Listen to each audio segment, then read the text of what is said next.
Sebuah minibus ludes terbakar saat hendak mengisi BBM di SPBU Tangkel, Jalan Akses Jembatan Suramadu, Bangkalan, Jawa Timur.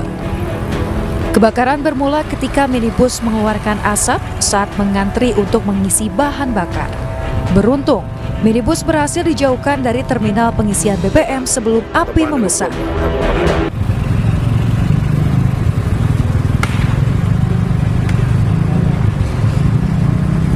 Karyawan SPBU dan pemilik minibus sempat berusaha memadamkan api yang semakin membesar.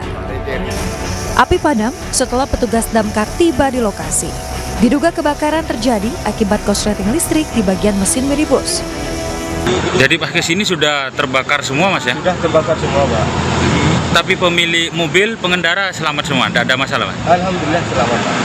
Pada saat mau ngisi bensin berarti ya? Info sementara pada waktu ngisi bensin terjadi korsleting, terus didorong sama warga yang ada di sini. Tidak ada korban jiwa dalam kebakaran minibus di area SPBU ini, namun kejadian ini sempat membuat warga sekitar panik. Dari Bangkalan, Jawa Timur, Taufik Syahrawi, iNews melaporkan. Sementara itu, pemirsa, polisi menetapkan JS sopir expander yang menabrak Porsche di sebuah showroom mobil menjadi tersangka. Dari pemeriksaan, JS diketahui mengemudi dalam keadaan mabuk.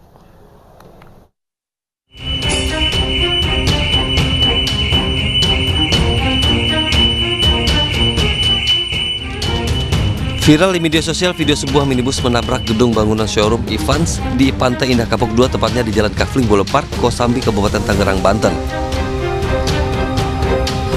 JS sang sopir minibus pun ditetapkan sebagai tersangka dalam peristiwa ini. JS ditetapkan sebagai tersangka setelah menjalani pemeriksaan intensif.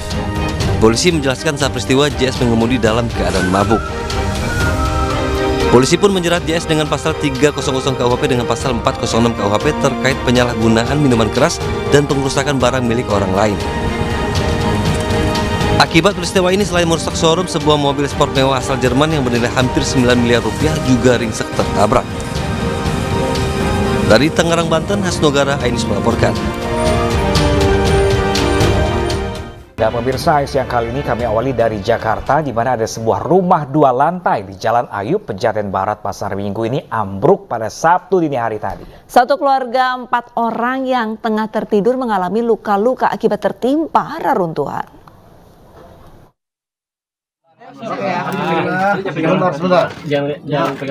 Satu keluarga berjumlah 4 orang yang terdiri dari ayah, ibu, dan 2 anak tertimbun reruntuhan rumah kontrakan 2 lantai yang ambruk di Jalan Ayub, Pejaten Barat, Pasar Minggu, Jakarta Selatan pada Sabtu dini hari. Petugas rescue, pemadam kebakaran, dan BPBD berusaha mengeluarkan korban dari dalam reruntuhan bangunan. Setelah berhasil dikeluarkan dari runtuhan, satu keluarga yang mengalami luka-luka ini langsung dievakuasi ke Rumah Sakit Pejaten, Jakarta Selatan menggunakan mobil ambulan.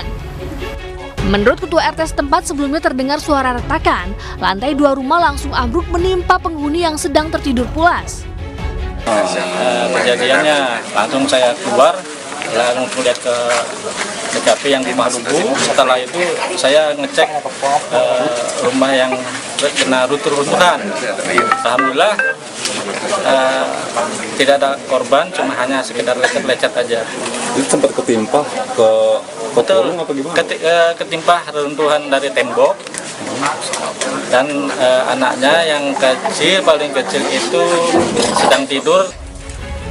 Petugas memasang garis polisi di rumah kontrakan korban, sementara kasusnya ditangani oleh Polsek Pasar Minggu, Jakarta Selatan. Dari Jakarta, Sofyan Firdaus, iNews melaporkan. Sementara itu, pemirsa, Polres Lampung Utara meringkus 6 dari 10 pelaku penyekapan disertai pemerkosaan di Lampung Utara, Lampung. Ironisnya, 3 dari 6 pelaku yang ditangkap masih berusia di bawah umur. Setelah sebelumnya berhasil menangkap 2 orang pelaku yang melarikan diri ke Muara Enim, Sumatera Selatan, Polres Lampung Utara kembali berhasil mengamankan 4 pelaku pemerkosaan lainnya. 3 pelaku diserahkan oleh orang tuanya, yakni MC, IS, dan MR, dan 1 lainnya RR ditangkap di kediamannya. Komplotan pemuda tersebut diketahui memperkosa dan menyekap seorang gadis asal Bukit Kemuning, Lampung Utara setelah sebelumnya mencokoki korban dengan minuman keras. Peristiwa ini terungkap usai korban menceritakan kepada orang tuanya yang langsung melaporkan kejadian tersebut ke polisi. Sementara itu 4 pelaku lain masih dalam pengejaran, yakni MF, FH, HA, dan RB. Polisi mengimbau kepada pelaku untuk menyerahkan diri. Dari rangkaian penyelidikan didapat pelaku diidentifikasi, terdapat 10 pelaku. 6 pelaku sudah ditangkap sebelumnya. Dari ke-6 ini 3 pelaku di bawah umur. Ada yang 14 tahun, 17 tahun, ada yang 14 tahun. Dan 3 sudah termasuk kategori dewasa. Dan ini kami mengimbau kepada pelaku yang belum tertangkap untuk segera menyerahkan diri karena pasti akan kami kejar. Ya. Sementara itu korban hingga kini masih dalam pendampingan Dinas P3A guna menghilangkan trauma pada korban. Dari Lampung Utara, Lampung, Jimmy Irawan, iNews melaporkan. Pemirsa, Polda Metro Jaya berhasil mengungkap dan menangkap pelaku kasus pengedar gelap narkotika jenis ganja dan home industri pembuatan ekstasi. Polisi juga menemukan 2.500 strip narkoba jenis baru yang masuk dalam kategori golongan 1.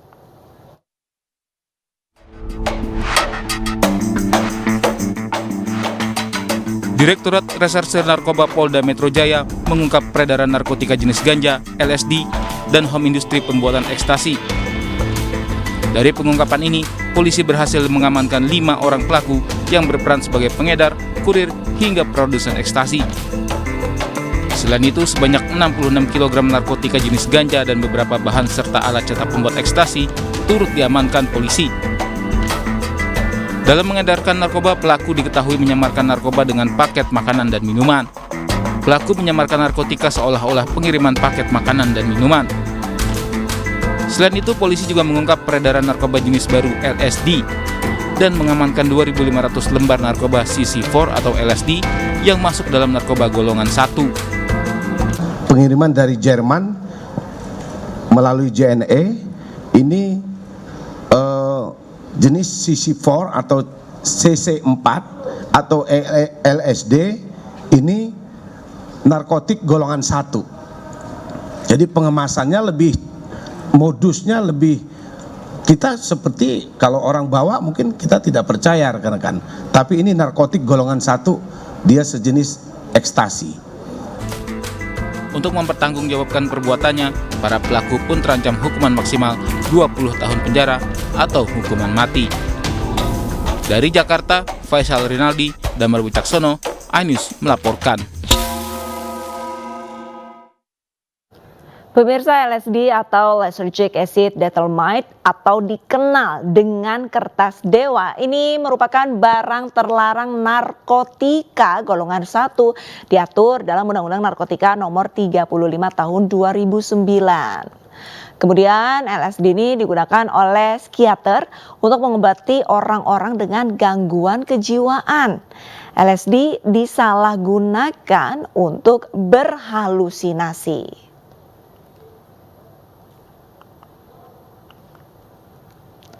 Ya pemirsa, untuk LSD sendiri ini memiliki efek di mana efeknya ini pertama bisa menyebabkan halusinasi, peningkatan energi sehingga susah tidur seperti yang Anda saksikan di layar plasma di belakang saya ini.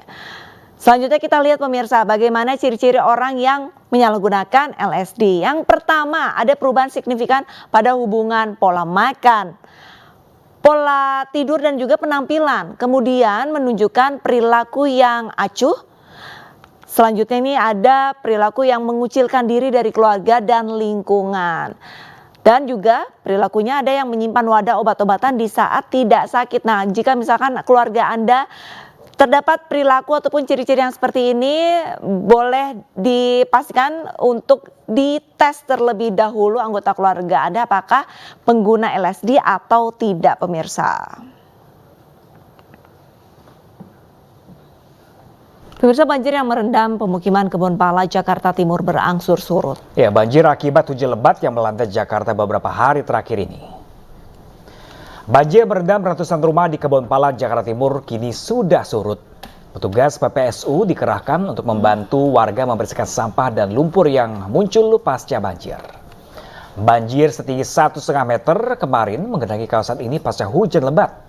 Menurut Ketua RT setempat, banjir kali ini merupakan yang terparah sejak 3 bulan terakhir. Meski sudah surut, ada kemungkinan banjir bisa kembali terjadi karena curah hujan di ibu kota masih tinggi.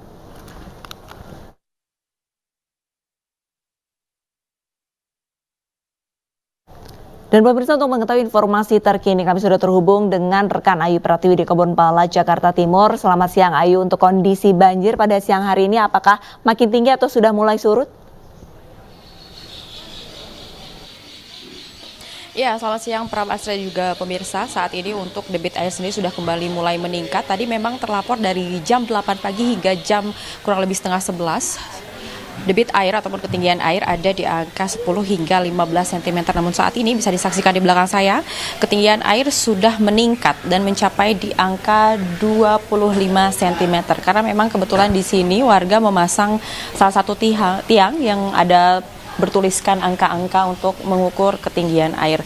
Dan memang kalau dibandingkan dengan hari sebelumnya, justru pada hari ini ketinggian air ini sudah cukup menurun sekali, Pram, Alisa dan juga pemirsa, karena pada hari Jumat dini hari tepatnya kemarin ketinggian air mencapai di angka 150 atau lebih tepatnya di angka 1,5 meter. Dan meskipun ketinggian air sudah mencapai di angka 1,5 meter, namun masyarakat yang berada di Kebonpala ini tidak mau mengungsi karena mereka masih menilai bahwa ketinggian air belum mencapai lebih dari 2 meter. Dan mereka menyatakan mereka baru akan mengungsi apabila ketinggian air sudah mencapai di angka 2 meter. Dan tadi kami juga sempat menanyakan kepada Ketua RT setempat bahwa beliau menuturkan banjir kali ini merupakan banjir terparah selama 3 bulan. Dan memang banjir ini juga dinyatakan oleh para warga ini bukanlah banjir yang diakibatkan oleh hujan yang ada di DKI Jakarta, tapi merupakan banjir akibat kiriman karena curah hujan yang tinggi di kawasan Depok dan juga Bogor. Hari ini terbukti dari pos pemantauan yang ada di kawasan Bogor yang pada hari Jumat sudah menunjukkan di level siaga 3 dan banjir ini langsung menggenangi pemukiman warga yang ada di kawasan Kebonpala ini. Sementara demikian, kembali ke studio. Ya Ayu, lalu bagaimana dengan kondisi para warga di sana? Karena banjir sudah terjadi mulai kemarin. Seperti apa kondisi warga? Apakah masih bertahan di sana? Apa memilih untuk mengungsi? Iya, Pram, hingga saat ini kondisi warga masih bertahan di pemukimannya masing-masing. Dan tadi juga kami melihat karena memang debit air sudah turun ataupun ketinggian air ini sudah turun, warga sudah mulai melakukan bersih-bersih dan hingga saat ini warga masih melakukan aktivitas seperti biasanya. Dan memang perlu diketahui pemirsa, kebanyakan karena memang banjir yang terjadi di kawasan ini tak hanya kali ini saja, dan bisa dikatakan bahwa daerah ini merupakan daerah yang sering sekali dilanda banjir, sehingga dari para warga ataupun masyarakat yang bertinggal di sini sudah mempersiapkan diri, yang artinya rumah mereka sudah ditinggikan. Jadi mereka sudah mengantisipasi terlebih dahulu sehingga ketika ada banjir di angka ketinggian 1,5 mereka masih tetap bisa bertahan. Namun nantinya apabila banjirnya sudah mencapai angka 2 meter, mereka semua baru akan mengungsi. Prap. Baik, terima kasih banyak atas laporannya Ayu Pratiwi langsung dari Kebonpala, Jakarta Timur, dan selamat kembali bertugas. Ya, pemirsa, petugas mengevakuasi seorang lansia yang sakit di tengah kepungan banjir di Grobogan. Lansia tersebut langsung dibawa ke rumah sakit. Dengan arus yang deras.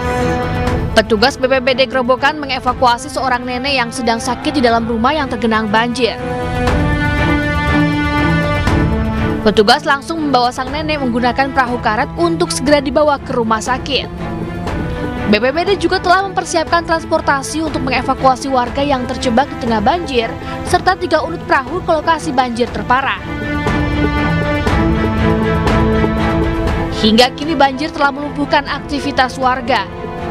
Lokasi terparah berada di Desa Getas Rejo dan Kandang Rejo, Kecamatan Kelambu. Ketinggian air rata-rata mencapai 50 hingga 1,5 meter. Untuk sementara ini untuk evakuasi warga berjalan dengan lancar. Namun memang betul kendala pasti ada. Karena mungkin karena komunikasi dan sebagainya. Jadi kami berusaha semua yang diminta oleh warga masyarakat tetap akan kita layani. Pemerintah daerah bersama BPBD kini telah membuat dapur umum untuk menyalurkan bantuan logistik ke seluruh warga yang terendam banjir dan mengungsi di beberapa titik posko pengungsian. Dari Grobogan, Jawa Tengah, Rustama Nusantara, iNews melaporkan.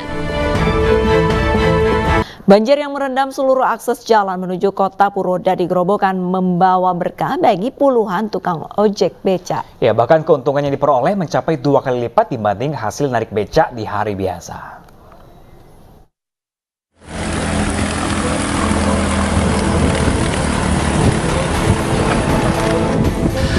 Banjir setinggi 70 cm masih merendam kawasan kota Purwodadi, Grobogan, Jawa Tengah. Di tengah lumpuhnya lalu lintas, puluhan tukang ojek becak yang biasa mangkal di perempatan lampu merah Purwodadi menuai berkah. Mereka menawarkan jasa ojek ke warga yang sulit melintas. Kapan? Semalam. Terus hari ini? Hari ini mau ngurus BPJS dari kantor BPJS. Oh, tadi udah banjir? Udah, udah tahu banjir. Tapi kan gimana lagi, BPJS kan? Tanpa menetapkan tarif, bahkan ongkos yang diterima 2 kali lipat lebih besar dibandingkan hari biasa. Mengingat tenaga yang dikeluarkan untuk manggil becak di tengah banjir cukup berat. Kadang sampai 60, tergantung yang ngasih sih, sama penumpangnya. Kalau hari biasa berapa? Hari biasa ya paling 20, 15, paling tinggi 25. Tapi ini banyak penumpang, Pak? Penumpang alhamdulillah dapat. Jika dibandingkan hari biasa, banyakkan mana? Ya banyakkan kalau banjir kayak gini pendapatannya. 2 kali lipat? Ya 2 kali lipatnya soalnya.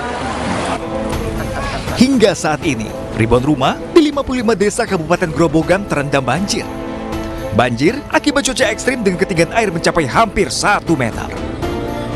Dari Kabupaten Grobogan, Jawa Tengah, Rustama Nusantara, iNews melaporkan. Ya pemirsa, warga di Lubuk Linggau memiliki kebiasaan ngabuburit yang baru. Ya, jika jalan-jalan ini sudah terlalu biasa, warga di Lubuk Linggau justru memilih mengajak keluarganya memberi makan kera liar di pinggir hutan kota.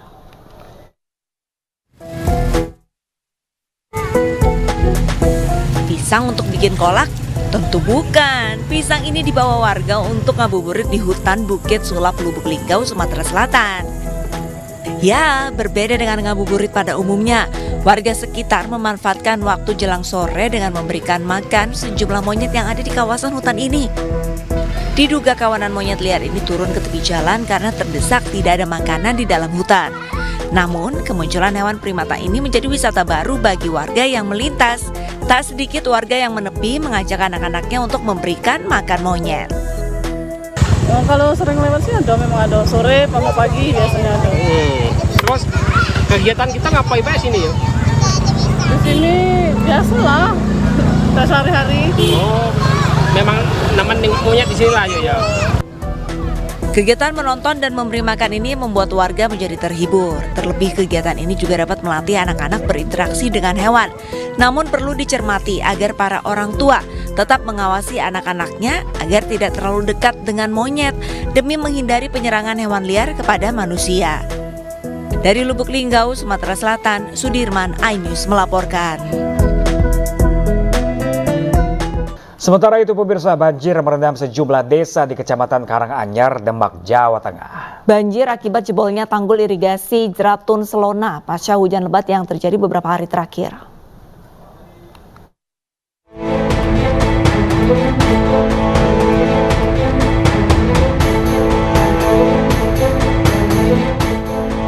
Tanggul sungai irigasi Jeratun Selona wilayah Desa Ngemplik Wetan, Kecamatan Karanganyar, Demak, Jawa Tengah jebol. Hal ini akibat naiknya debit air sungai setelah tanggul di wilayah Bugal, Grobogan, Jawa Tengah jebol pasca hujan lebat beberapa hari terakhir. Banjir meluas hingga ke areal persawahan Desa Ketanjung, Karanganyar.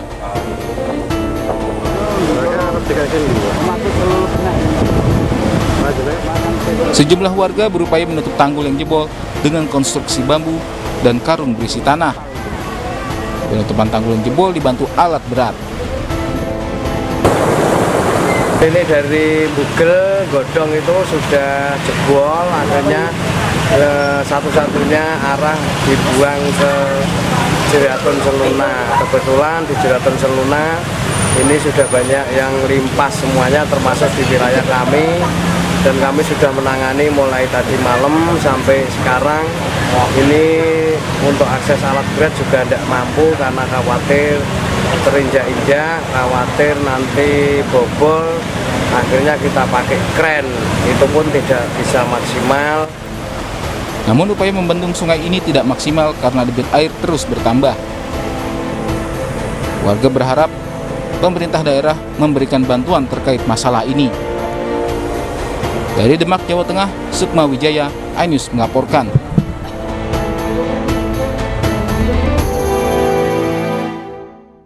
Pemirsa, untuk mengetahui informasi terkini yang menerjang banjir di Jawa Tengah, kita sudah terhubung dengan Sukma Wijaya di Desa Wonorejo, Kecamatan Karanganyar, Demak, dan rekan Rustama Nusantara di depan Pasar Induk Purwodadi, Desa Jenglok Barat, Kecamatan Purwodadi, Grobogan. Kita ke Demak terlebih dahulu, pemirsa. Sukma, ini bagaimana kondisi banjir saat ini di sana? Selamat siang Arista, selamat siang pemirsa. Kondisi banjir di Desa Wonorejo ini tepatnya di Duku Kedung Banteng, Kecamatan Karanganyar, Demak ini cukup tinggi. Namun dibandingkan dengan banjir yang terjadi pada bulan Februari kemarin, banjir ini lebih dangkal. Banyak sekali persoalan banjir yang ada di Demak ini akibat sungai irigasi Jatuh Seluna yang jebol, mengakibatkan beberapa kawasan sekitar 44 desa di 8 kecamatan tergenang banjir. Dan nanti Anda bisa melihat sendiri kondisi banjir yang ada di sini. Ini depan saya merupakan kawasan pemukiman di Kedung Banteng. Ketinggian banjir antara sekitar 20 cm sampai 80 cm. Dan masyarakat sini kebetulan belum melakukan evakuasi ataupun mengungsi karena kondisi banjir masih terbilang cukup dangkal. Kita bisa melihat di depan ini merupakan masjid yang dulu waktu bulan Februari yang merupakan banjir besar di Karanganyar menjadi lokasi pengungsian. Saat ini masih lenggang, artinya hanya beberapa orang, sekitar hampir 100 orang yang menginap di sini karena mungkin rumahnya masih tergenang. Di sini juga bisa dilihat bagaimana kendaraan-kendaraan diparkir, kondisinya untuk menghindari agar tidak tergenang banjir. Mungkin pemirsa bisa melihat ini, kita melihat di lokasi Kedung Banteng ini kondisi genangan air sudah cukup tinggi melimpas dari kawasan sungai irigasi Jeraton Seluna, dan ini merupakan banjir yang kiriman dari Duku Bugel yang di Kecamatan Godong, Kabupaten Grobogan yang melimpas sampai ke sini. Demikian Arista. Oke, baik rekan Sukma, lalu bagaimana dengan penanggulangan tanggul jebol di sana? Apakah ada kendala? Ya, Bram. Kendala yang terjadi kemarin kita pertanyakan pada kepala desa dan warga setempat, penanganan banjir, penanganan untuk penanggulangan tanggul yang jebol harus membutuhkan alat semacam sipil yang dari baja ataupun sipil yang dari beton, sehingga mereka ditancapkan di lokasi jebol itu cepat pulih. Karena konstruksi bambu dan semen dikhawatirkan akan melimpas lagi, karena melihat kondisi debit banjir yang turun dari hulu sungai cukup tinggi, Bram. Oke, rekan Sukma, kalau dari pantauan Anda hingga siang hari ini, apakah banjir mulai surut di sana? Apakah makin bertambah? Apalagi mengingat kondisi musim hujan saat ini? Tadi kita sempat menanyakan kepada warga setempat, dari banjir mulai di kawasan Kedung Banteng ini mulai hari Kamis malam dan sampai hari ini ada peningkatan, namun berbeda dengan terjadi pada waktu dulu. Peningkatannya hanya sekitar 10 cm sampai 20 cm dalam kurun waktu 5 jam sampai 6 jam. Sukma, di depan saya melihat ada seorang ibu, bisa Anda tanyakan untuk kondisi rumah beliau seperti apa dan untuk ketinggian air. Ini di dalam rumahnya berapa senti, Sukma? Dari mana Ibu? Dari rumah. Rumahnya banjirnya tingginya seberapa, Bu? Sepaha. Ini Ibu mau kemana? Ke masjid. Ngungsi di sana. Ini. Tapi Ibu sehat-sehat ya, Bu ya? Ini selama ini ada bantuan nggak Ibu untuk seperti makanan, nasi bungkus, minuman dan sebagainya dari tim-tim lain ataupun dari donatur Ibu? Ada? Belum. Ini berapa? Ya. Ya. Ibu namanya siapa Bu? Bu Suparni. Matur nuwun ya Ibu ya. Mari Ibu jalan Ibu. Hati-hati Bu. Demikian Arista. Oke, baik. Tadi sempat kita komunikasikan kepada warga setempat. Memang kondisi banjir cukup tinggi dan kenaikan baik. sekitar 5 jam dengan ketinggian 10 cm. Oke, baik rekan Sukma, dari Demak kita beralih ke daerah Grobogan yang juga diterjang banjir. Sudah ada rekan kami Rustaman di sana. Rustaman, bagaimanakah kondisi banjir saat ini di lokasi Anda melaporkan? Siang Pram, untuk kondisi banjir saat ini di Grobogan berangsur sejak tadi pagi awalnya sih memang turun, tapi untuk sekitar pukul 8 untuk kondisi ketinggian banjir mulai bertambah lagi. Dan saat ini kondisi air sudah mulai memasuki ke lokasi tempat-tempat pasar dan tempat-tempat di toko-toko yang ada di samping ini, Pak. Selain itu untuk banyak para pengungsi yang mulai masuk ke kantor Bupati karena satu-satunya tempat yang paling aman ada di situ. Nah. Untuk ketinggian banjir saat ini mencapai sekitar 1,5 meter yang ada di desa yang paling terdalam. Dan banyak warga yang tadi sudah dievakuasi, ada yang kejebak banjir di tengah jalan dievakuasi dari tim BPBD dan para relawan. Sementara untuk yang sakit langsung dibawa ke rumah sakit.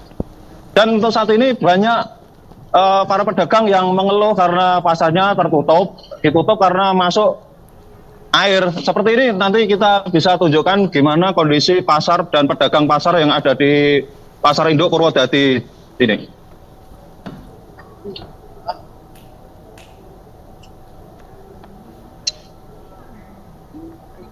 Untuk apa bulan yang menunjukkan generasi. Ya.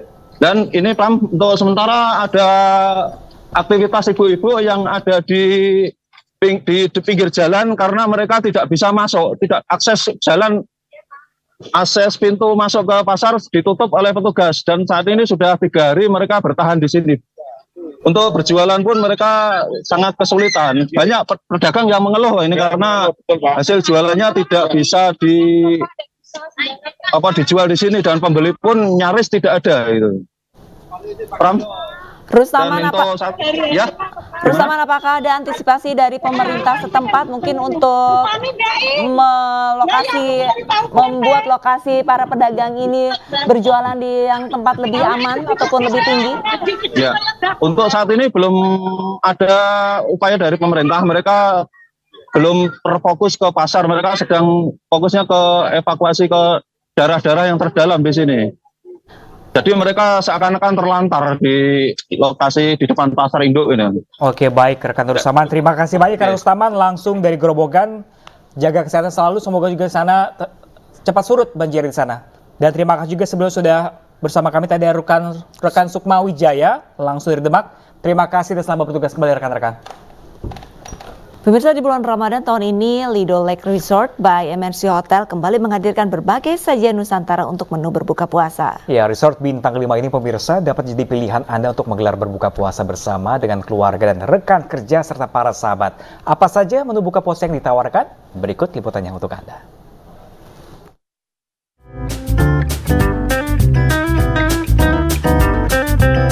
Bosan menggelar acara bukber di Jakarta? Lido Lake Resort by MNC Hotel di Bogor bisa menjadi pilihan tepat bukber sembari menikmati suasana istimewa dalam kebersamaan di bulan Ramadan. Hanya 1 jam perjalanan dari Jakarta melalui akses tol Bocimi, Resort Bintang 5 di kawasan KEK MNC Lido City menawarkan paket buka puasa yang harus dicoba bersama rekan ataupun keluarga. Halo pemirsa pemirsa, hari ini saya lagi jalan-jalan di sekitar Bogor untuk nyari tempat buka puasa buat hari ini. Dan saya nemuin Lido Lake Resort by MNC Hotel. Kira-kira menu apa aja ya yang disediakan di sini untuk buka puasa hari ini? Bertajuk Sajian Nusantara, Lido Lake Resort menyiapkan sajian khas Nusantara untuk berbuka puasa dengan harga terjangkau, namun dengan kualitas makanan yang premium. Tak hanya itu, menu signature seperti nasi kebuli dan Mongolian beef juga dapat menjadi pilihan Anda. Menu makanan yang kita sajikan di tahun ini seluruh menu dari mulai Sabang sampai Merauke. Kita juga menyajikan makanan khas dari Timur Tengah. Dikarenakan karena kita memang dalam suasana Ramadan. Alhamdulillah, nah sekarang udah waktunya buka puasa nih pemirsa. Dan ini dia menu yang disajikan oleh Lido Lake Resort by MNC Hotel untuk buka puasa. Tadi tuh kita udah cobain nasi goreng buntut, nasi kebuli, sama Mongolian beef ya. Dan itu favorit banget, recommended di Lido Lake Resort sini. Kamu nyobain apa, Cak? Tadi aku cobain matcha eclair sama clair. Nah, untuk Anda pemirsa yang ingin menyantap menu buka puasa dengan suasana sejuk dan nyaman serta harga terjangkau, bisa langsung datang ke Lido Lake Resort by MNC Hotel. Dari Bogor, Jawa Barat, Wenda Nura, Muhammad Fakih, iNews melaporkan. Sebuah pondok pesantren di Kabupaten Indramayu, Jawa Barat memiliki sholat tarawih super cepat. Ya, pemirsa, ini dengan total 23 rakaat di Ponpes ini tarawih selesai dalam waktu 7 menit. Wow.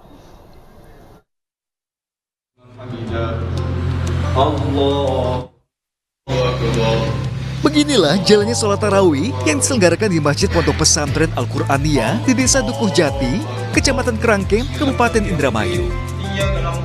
Sholat tarawih dan witir 23 rakaat ini berlangsung cepat, hanya kurang dari 7 menit. Gerakan sholat tidak berubah sama sekali, tetapi berlangsung lebih cepat pada sholat tarawih pada umumnya. Meskipun sholat tarawih cepat, para jemaah tidak merasa aneh lantaran sudah terbiasa.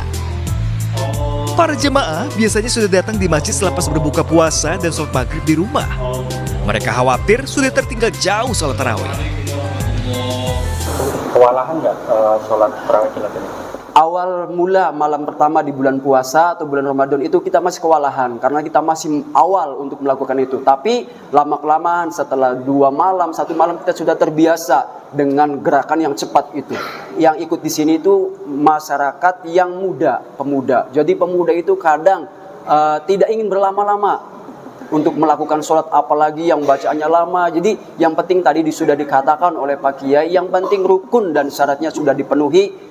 Yang penting syarat rukun tentang sholat itu sudah terpenuhi, dan itu dapat kalian semua cek di pondok kami bagaimana tata cara kami dalam melakukan, apakah sudah sesuai dengan syariat, dengan syarat-syarat dan rukun-rukun sholat. Silahkan datang ke Pondok Pesantren Al-Quraniyah ini.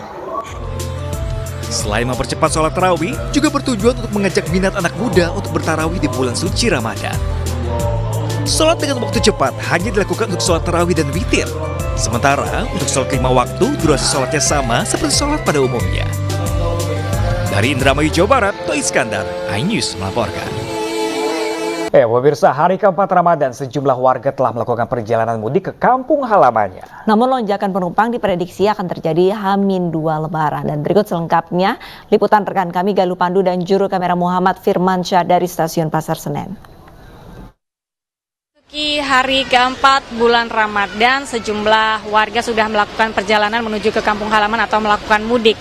Mereka memilih hari ini untuk menghindari puncak arus mudik yang diprediksi akan terjadi pada H-2 ataupun H-3 pasca dan juga pra-lebaran 2024. Dan sejauh ini meskipun masih cukup lengang di Stasiun Pasar Senen, namun pada periode tertentu mulai dari H-10 dan H+10 dari Lebaran 2024, yaitu pada tanggal 31 Maret sampai 21 April, sejumlah tiket sudah mulai terjual dengan persentase 54%. Artinya masih ada sekitar 50 persenan untuk masyarakat yang masih akan melakukan perjalanan selama masa mudik Lebaran 2024. Dari KAI Daerah Operasional 1 Jakarta ini menyiapkan 844.000 kursi atau tiket, yang mana dengan ada sekitar 1.500 perjalanan dalam periode Lebaran 2024 kali ini.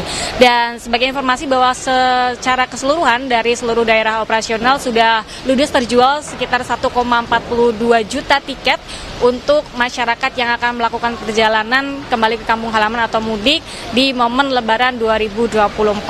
Dan diprediksi puncak arus mudik akan terjadi pada H-2 sebelum Lebaran, dan puncak arus balik akan terjadi pada H+3 setelah Lebaran. Jadi bagi Anda pemirsa yang akan melakukan perjalanan, masih tersedia tiket untuk melakukan mudik di momen Lebaran pada 1445 Hijriah kali ini. Dari Jakarta, Galuh Pandu, Firmansyah, iNews melaporkan. Pemirsa, meskipun masih minggu pertama Ramadan, area Little Bangkok di kawasan Tanah Abang, Jakarta Pusat sudah dipenuhi pengunjung. Ya, para pengunjung pemirsa mencari baju lebaran lebih awal untuk mendapatkan baju model terbaru. Ya, pemirsa, Hari Raya Idul Fitri masih 3 minggu lagi. Tapi antusiasme masyarakat mencari baju lebaran sudah tinggi. Sejak pagi, pengunjung sudah meramaikan pusat perbelanjaan Little Bangkok yang berada di Tanah Abang untuk berburu baju lebaran model terbaru. Ramainya pengunjung yang berburu baju lebaran lebih awal ini memberikan berkah bagi pedagang karena alami kenaikan omset hingga 50%.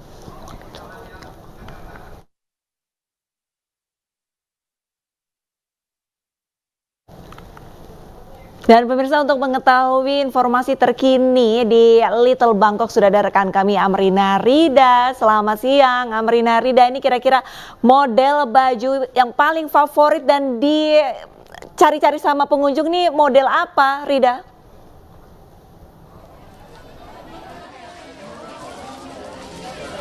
Ya, halo, selamat siang Pram dan juga Arlista. Memang ini masih ada 3 minggu lagi menjelang Hari Raya Idul Fitri, tapi ternyata antusiasme masyarakat mencari atau berburu baju lebaran itu sudah lumayan tinggi.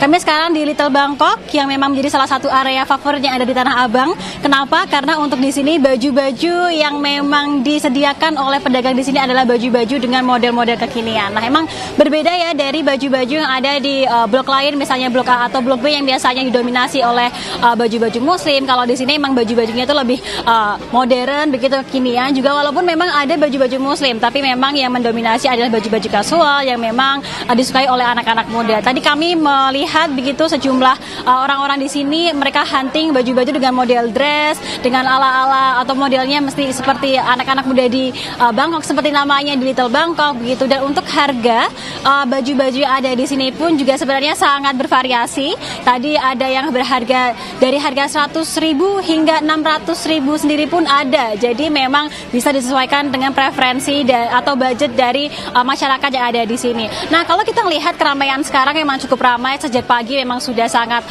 banyak begitu masyarakat yang berlalu lalang. Tidak hanya masyarakat Jakarta, tapi juga masyarakat di luar Jakarta. Bahkan juga ada masyarakat atau warga negara Malaysia yang jauh-jauh datang dari Malaysia ke sini untuk berburu baju, untuk hunting baju. Selain untuk digunakan sendiri di Hari Raya Lebaran, tapi juga tadi mereka mengatakan untuk dijual kembali di Malaysia. Jadi memang di sini ini menjadi salah satu area yang juga memiliki daya tarik bagi masyarakat tidak hanya Jakarta tapi juga masyarakat di luar Jakarta. Nah, keramaian ini tentunya memberikan berkah tersendiri bagi para pedagang yang akan di sini, karena tadi mereka mengatakan bahwa omset mereka di bulan Ramadan ini naik dari 5% hingga 50%. Nah, tadi menyampaikan juga bahwa menjelang puncak keramaian biasanya yakni pada pertengahan bulan Ramadan bisa naik hingga 70%. Nah, bagi yang penasaran bisa langsung ke Little Bangkok ya. Kembali ke studio, Pram dan juga Arlista. Ika Amrina Rida melaporkan langsung dari Little Bangkok, Tanah Abang, Jakarta. Selamat bertugas kembali dan sambil hunting-hunting baju lebaran.